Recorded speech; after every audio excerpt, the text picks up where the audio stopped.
Assalomu alaykum, chiroylilarim, qanaqasizlar? Sog'lig'inglar yaxshimi hammanglarda?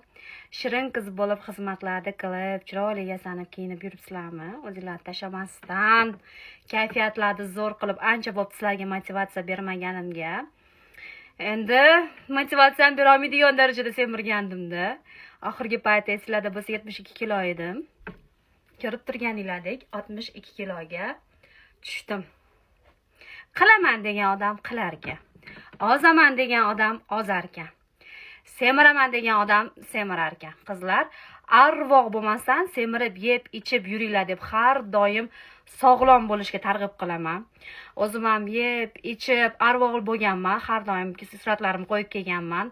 Arvoqli shukurada yasharib charchagandim. Semirib, oshcha semirib oldim. 72 kilo vobshe men uchun katta ves ekan.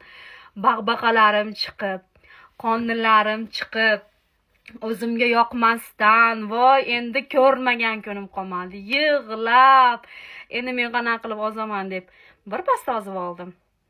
Har doim o'zim ustimda ishladim. Yugurdim, skalkada irg'idim, obroch o'ynadim. Bo'sh vaqtim bo'lganda velikda mindim. Qisqasi hech ham tega o'tirmadim. Zallarga borgani vaqtim yo'q. Bolalarim kichkina hali.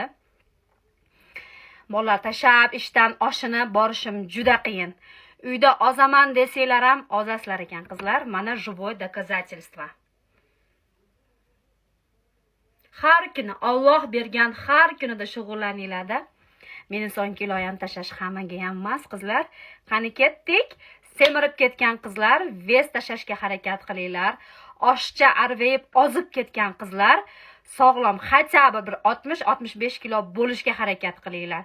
Eng sog'lom ko'rinish 60 dan 65 yoshga davr. Semirib, chiroyli bo'lib, chiroyli kiyimlarni kiyib, semizlar ozib, chiroyli qiz bo'lib olinglar.